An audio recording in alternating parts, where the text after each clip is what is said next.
नमस्कार मित्रों, मैं हूं राकेश अचल और आप देख रहे हैं चक्षुदर्शी। चक्षुदर्शी यानी मेरा YouTube चैनल। अगर आप इस पर पहली बार पधारे हैं तो सबसे पहले कृपा करके सब्सक्राइब कर लीजिए इस चैनल को, और उसके बाद पूरे वीडियो के अंत तक हमारे साथ बने रहिए ताकि आज की महत्वपूर्ण चर्चा में आप भागीदार हो सकें और इसकी समाप्ति के बाद इसे लाइक कर सकें, इसे डिसलाइक कर सकें, इस पर रिएक्शन दे सकें और अच्छा समझे तो इसे शेयर भी कर सकें। बंधुओं, देखिए, आज दो महत्वपूर्ण घटनाएं हैं। एक तो हमारे बिहार में इंडिया गठबंधन ने प्रचंड जीत के बाद नीतीश बाबू को मुख्यमंत्री पद के लिए अपना नेता चुन लिया और उन्होंने बाकायदा 11:30 बजे शपथ भी ले ली अपनी टीम के साथ। यानी भारतीय जनता पार्टी का एक बड़ा पुराना सपना था बिहार में मुख्यमंत्री बनाने का। उस सपने को तोड़ते हुए नीतीश बाबू 10वीं बार बिहार के मुख्यमंत्री बन गए। उन्हें बधाई, बहुत बहुत बधाई चक्षुदर्शी की ओर से। और दूसरी बड़ी घटना है कि जो महागठबंधन है, जिसकी बिहार में बड़ी करारी हार हुई है, और गठबंधन की जो सबसे बड़ी पार्टी है आरजेडी, वो पिछले 2020 के चुनाव के मुकाबले बहुत पीछे आ गई है, 25-26 सीटों पर सिमट गई है। और जो राष्ट्रीय पार्टी है कांग्रेस, वो 61 सीटों पर लड़ करके कुल 6 सीटों पर सिमट गई है। और इस परिणाम के बाद कांग्रेस ने जिस ढंग से दिसंबर के पहले हफ्ते में वोट चोरी के खिलाफ नई दिल्ली के रामलीला मैदान में महारैली करने की घोषणा की है, उसके बाद से ये लगने लगा है कि गठबंधन जो है, महागठबंधन जो है, आगे चल पाएगा या नहीं चल पाएगा। क्योंकि इधर राहुल गांधी की पार्टी कांग्रेस ने महारैली करने की घोषणा की, और उधर उत्तर प्रदेश में जहां 2027 में चुनाव होंगे विधानसभा के, वहां इंडिया गठबंधन ये महागठबंधन के जो सदस्य हैं समाजवादी पार्टी के अखिलेश बाबू, उन्होंने इस गठबंधन पर पुनर्विचार की एक बात छेड़ दी है, राग छेड़ दिया है। अब सवाल ये है कि क्या हिंदुस्तान में भारतीय जनता पार्टी के बढ़ते प्रभाव को रोकने के लिए किसी गठबंधन की जरूरत है भी या नहीं है? क्या ये मुकाबला अकेले कांग्रेस कर पाएगी, या ये मुकाबला अकेले क्षेत्रीय दल कर पाएंगे? ये अब बहस का नया मुद्दा हो गया है। और इस बीच बहस के बीच में मजेदार बात ये हुई है कि देश के 272 कथित बुद्धिजीवियों, कथित मैं इसलिए कह रहा हूँ कि देश में बुद्धिजीवियों की संख्या हजारों में है, 272 बहुत कम होते हैं। फिर भी 272 में रिटायर्ड सेना के अधिकारी है, नौकरशाह है, मंत्री हैं, जजेज हैं, इन सब ने 272 लोगों ने राहुल गांधी को एक पत्र लिख करके कहा है कि वो जो चुनाव आयोग है उसकी आलोचना करना छोड़ें और देश में अविश्वास का वातावरण बनाना बंद करें। अब मजे की बात यह है कि ये जो 272 लोग हैं, ये सत्ता प्रतिष्ठान के साथ खड़े हैं या सत्ता प्रतिष्ठान के इशारे पर राहुल गांधी को पत्र लिखने के लिए मजबूर हुए हैं, ये साफ नहीं है। क्योंकि ये लोग अगर इस देश में हैं और सक्रिय हैं और सजग हैं, तो इन्हें उस समय भी चिट्ठी लिखनी चाहिए थी जब भारतीय जनता पार्टी के एक सांसद निशिकांत दुबे ने भारत के मुख्य न्यायाधीश को भारत में चल रहे छोटे मोटे गृह युद्धों के लिए जिम्मेदार ठहराया था। तब ये लोग कहीं गायब थे। जब ऑपरेशन सिंदूर हुआ और उसको लेकर के तमाम तरह की बातें हुई और जो पहलगाम में नरसंहार हुआ, तब ये लोग गायब थे। दिल्ली में अभी पिछले दिनों लाल किले पर जो बम विस्फोट हुआ जिसमें 1 दर्जन लोग मारे गए, तब ये लोग गायब थे। लेकिन ये लोग तब भी गायब थे जब वो उपराष्ट्रपति पद के लिए विपक्ष के जो प्रत्याशी थे, एक रिटायर्ड सुप्रीम कोर्ट के जज थे, उनके खिलाफ लोगों ने चिट्ठियां लिखी, तब भी ये लोग गायब थे। तो इन लोगों के खत लिखने से राहुल गांधी पर कोई असर पड़ेगा, ऐसा मैं मानता नहीं हूँ। क्योंकि राहुल गांधी इन 272 लोगों के समूह के नेता नहीं है। उनके सामने देश की बहुसंख्यक जनता है और वे अतीत में पूरब से पश्चिम, उत्तर से दक्षिण तक की पदयात्रा के जरिए जनता से सीधा संवाद कर चुके हैं। बिहार में भी उन्होंने वोट अधिकार यात्रा निकाली, एक वातावरण बनाया मत चोरी के खिलाफ, और वहीं से एक नारा भी चलाया कि वोट चोर गद्दी छोड़, लेकिन उल्टा हुआ, नारा उल्टा पड़ गया।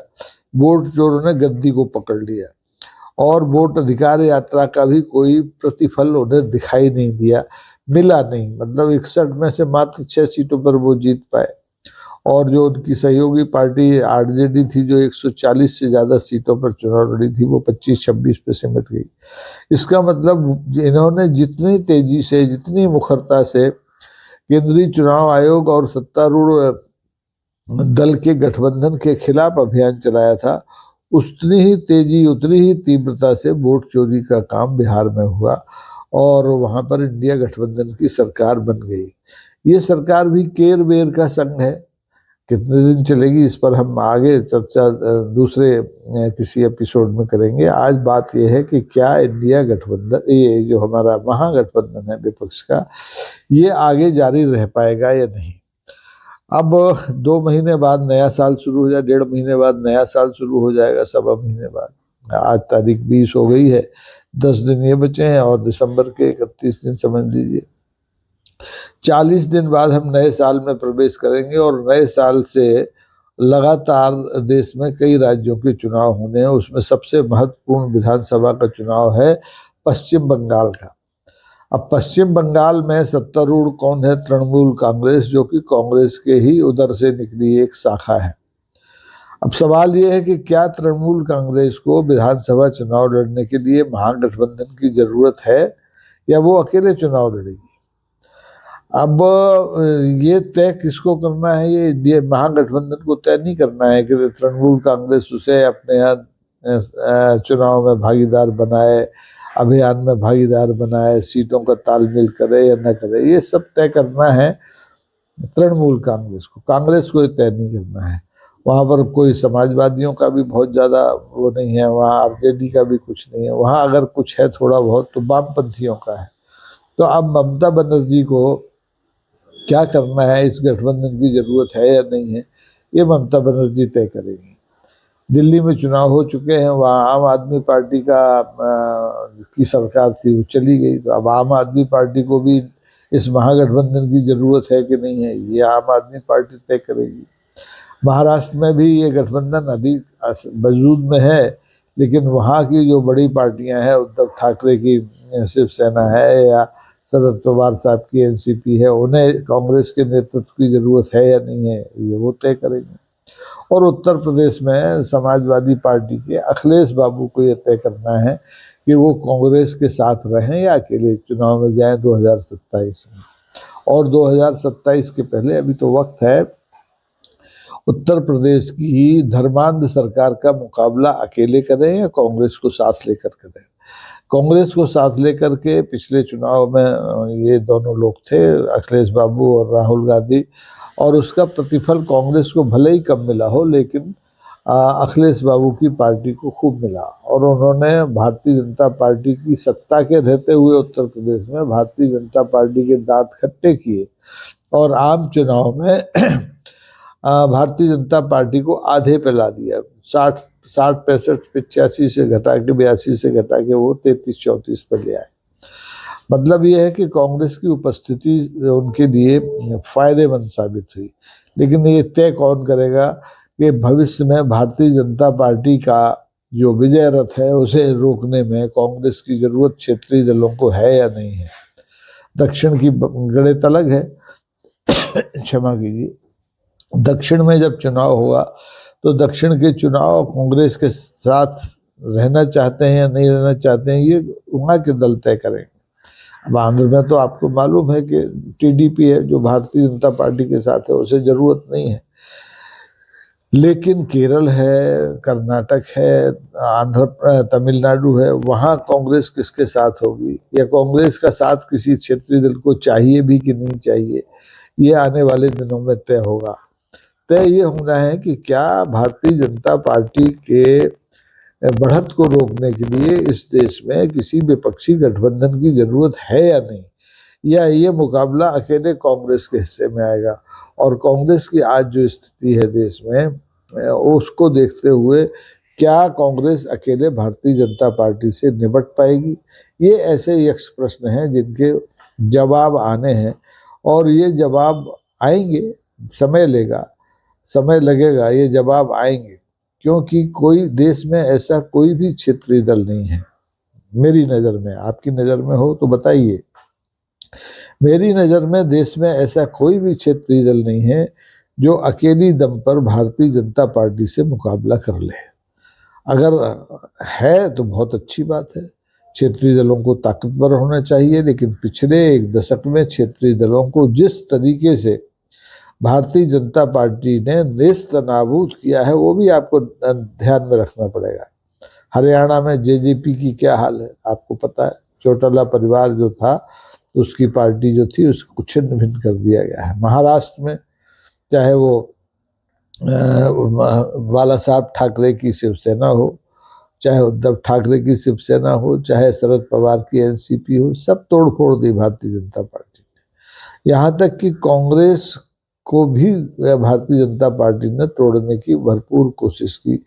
मध्य प्रदेश में जैसे आपको याद हो 2020 में माधवराव सिंधिया के सुपुत्र ज्योतिरादित्य सिंधिया को तोड़ करके वहाँ की कांग्रेस की सरकार गिराई।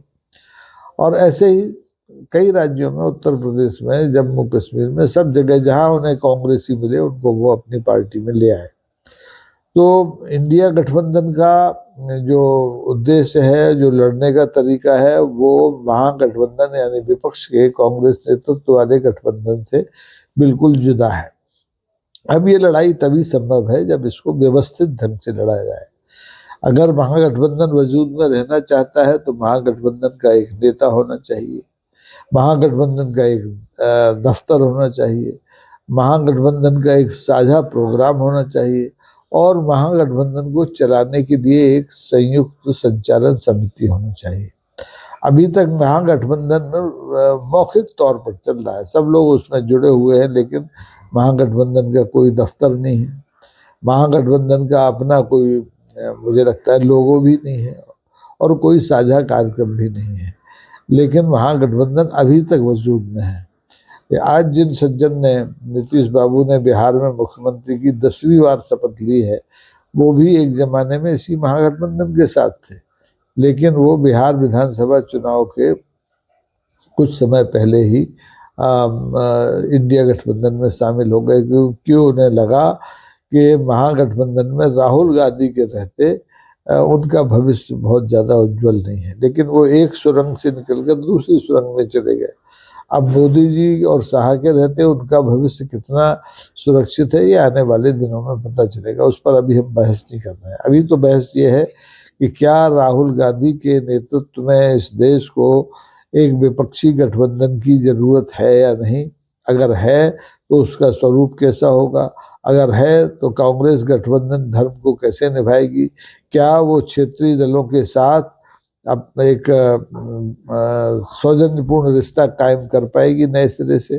क्योंकि बिहार के नतीजों के बाद जितने भी क्षेत्रीय दल महागठबंधन में शामिल हैं, उनके मन में कांग्रेस के नेतृत्व को लेकर के एक आशंका जरूर पैदा हुई होगी। लेकिन ये बात भी सही है कि इस समय कांग्रेस में अगर कोई नेता है जो कांग्रेस की बात कर रहा है, कांग्रेस की विचारधारा की बात कर रहा है, संविधान की बात कर रहा है, दलितों की बात कर रहा है, अल्पसंख्यकों की बात कर रहा है, और सांप्रदायिकता के खिलाफ जंग लड़ रहा है, तो वो केवल और केवल राहुल गांधी है। मैं राहुल गांधी की राजनीति का प्रशंसक नहीं हूँ, मैं उनके कामकाज के तरीके का प्रशंसक जरूर हूँ, क्योंकि वो तमाम निरंतर पराजयों के बाद उनका जो हिम्मत है, जो हौसला है, वो पस्त नहीं हुई है। अब ये जरूरी है कि राहुल गांधी दो काम पहले करके दिखाएं इस देश को। पहले तो ये 272 लोगों ने जो गागरोनी गाई है इसका जवाब दें, और दूसरे गठबंधन के भविष्य पर एक स्पष्ट ब्लूप्रिंट देश के सामने रखें, क्षेत्रीय दलों के सामने रखें कि वो किस तरह से भारतीय जनता पार्टी का सामना करने के लिए एक गठबंधन की जरूरत महसूस करते हैं। देखिए, ये युग जो है अब गठबंधन का ही युग है। वो युग गुजर गया है जब देश में 2 या 3 दल होते थे। अब तो क्षेत्रीय दलों का अलग वजूद है। राष्ट्रीय दलों की जो स्थिति है वो आपको मालूम है। राष्ट्रीय दलों में भारतीय जनता पार्टी और कांग्रेस के अलावा विचारधारा के स्तर पर अगर कोई दूसरी तीसरी पार्टी आती है तो या तो वामपंथी आते हैं या समाजवादी आते हैं।